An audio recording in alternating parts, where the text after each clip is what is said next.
দেখতে ঠিক কদম ফুলের মতো, মিষ্টান্নের নামের সঙ্গেও রয়েছে কদম যোগ। আবার এই মিষ্টান্ন তৈরি করা হয় পোস্ত দিয়ে। বাংলার কোথায় এই মিষ্টি পাওয়া যায় জানেন? মালদার বিখ্যাত এই মিষ্টির নাম রসকদম।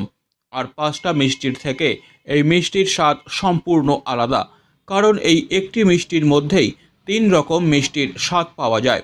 রসগোল্লা, ক্ষীর ও চিনি একটির মধ্যেই 3টি মিষ্টির আলাদা আলাদা স্বাদ পাওয়া যায় রসকদমে। তাই তো রসকদমের চাহিদা গোটা দেশ জুড়ে। শুকনো এই মিষ্টি 1 সপ্তাহ রেখে খাওয়া যায়। মালদা জেলা জুড়ে এই মিষ্টি পাওয়া যায়। আকার অনুযায়ী মিষ্টির দাম 10 টাকা থেকে 20 টাকা পিস হিসাবে বিক্রি হচ্ছে বর্তমান বাজারে। রসকদমের জন্য মালদা জেলার খ্যাতি ছড়িয়েছে দেশ থেকে বিদেশেও। এই মিষ্টি তৈরির পদ্ধতিও একটু অন্যরকম। প্রথমে ছানার রসগোল্লা তৈরি করা হয়, তবে এই রসগোল্লার আকার অনেক ছোট হয়। একদিন রসে ডুবিয়ে রাখা হয়, তারপর ক্ষীর ও চিনি দিয়ে পাক তৈরি করা হয়। রসগোল্লার ওপরে ক্ষীরের মোটা আস্তরণ দিয়ে গোলাকার তৈরি করা হয়, তার ওপরে দেওয়া হয় পোস্ত। বিশেষ পদ্ধতিতে পোস্তর ওপর চিনির আস্তরণ তৈরি করা হয়, সেই পোস্ত দেওয়া হয়। এখন অনেকেই সরাসরি পোস্তর দানা ওপরে দিয়ে থাকে। এইভাবেই তৈরি হয় রসকদম। পোস্তর দানা ওপরে থাকায় দেখতে কদম ফুলের মতো লাগে এই মিষ্টিটিকে।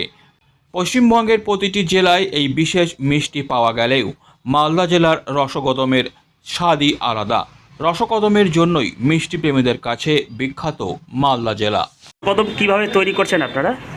রসকদম আমরা তৈরি করছি, প্রথমে ছোট গুচি বানাচ্ছি আগে মিষ্টিতে, মানে কড়াইয়ে গুচি ফুটিয়ে নিচ্ছি 200, 100, 400 মানে যা যতটি করতে হয় অতটাই গুচি করে নিয়ে ওই গুচিটা রেখে দিই, থেকে যায়। তারপর সকালবেলার রস থেকে ছেঁকে ওঠাই, মোটা রসে রাখতে হয় গুচিটা।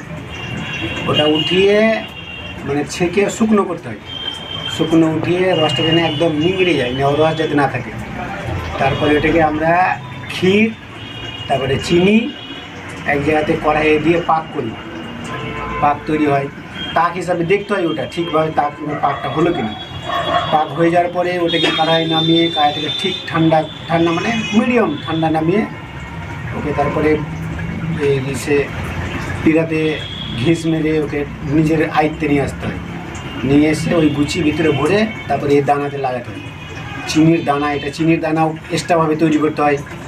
ওটা আমাদের দোকানে মানে বাইরে থেকেই আসে, এখানে তৈরি হয় না। দিয়ে ওই গুচিটাকে ভিতরে ভরে ওই চিনির দানা ওর সাথে মিক্সচার করে দিয়ে তারপরে ওটাকে মানে কমপ্লিট। কি মিষ্টি এটা? এটা রসকদম হলো। এই মিষ্টি অন্য কোথাও পাওয়া যায়? এই মিষ্টিটা কি অন্য কোথাও তৈরি হয় না মালদাতেই? মালদাতেই তৈরি হয়, মালদাতেই তো এটা মিষ্টি মানে রসকদম বিখ্যাত। খেতে কেমন? অন্য মিষ্টির থেকে স্বাদ আলাদা? অন্য মিষ্টির স্বাদ মানে বিভিন্ন রকমের মিষ্টি বিভিন্ন রকমের টেস্ট, আলাদা আলাদা টেস্ট হবে যে যেরকম মিষ্টি। এটা তো ভিতরে একটা রসগোল্লা মানে রসের মিষ্টি যাচ্ছে, আর উপরে শুকনো, তারপরে 3 রকম মিষ্টি এটা মানে ফ্যাট হচ্ছে, এটা তো টেস্ট আলাদা হবে। কী নাম আপনার? আমার নাম গৌর দাস। রসকদম মালদাতেই তৈরি হয়। হ্যাঁ। এটার কেমন চাহিদা, কেমন বাড়ছে? চাহিদা খুব ভালো চাহিদা, আর এটাই তো মালদা ফেমাস মিষ্টি। মালদার বিখ্যাত এটাই রসকদম্ব, আর কানসারটাই মালদা ফেমাস। রসকদম মিষ্টি কত বিক্রি হয় দিনে? কেমন চাহিদা, কোথায় কোথায় যায়? গোটা ওয়ার্ল্ডে কীরকম মানে এই মিষ্টিটার টেস্ট কেমন? ভালো, লংজিভিটি। অনেক দিন থেকে খাওয়া? হ্যাঁ, 10 দিন থাকবে। অন্য মিষ্টি কেমন? অন্য মিষ্টি থাকবে না এতদিন, কিন্তু রসকদম্বটা 10 দিন থাকবে। কেন রসকদম্ব নাম কেন? রসকদম্বটা বাংলাদেশ থেকে হয়ে এসছে, রসকদম্ব রাজারা খেতে এই মিষ্টি। তৈরি কীভাবে হয়? ক্ষীর লাগে, ছানা লাগে, আর পোস্ত লাগে। উপরে দানা আছে পোস্ত। প্রথমে ছানার রসগোল্লা থাকে একটা ভেতরে, তারপর ক্ষীরের পোড়ক থাকে, তারপর পোস্ত দেওয়া থাকে। পোস্ত আগে থাকতো, পোস্ত চিনি দিয়ে মাখানো থাকতো পোস্তটা।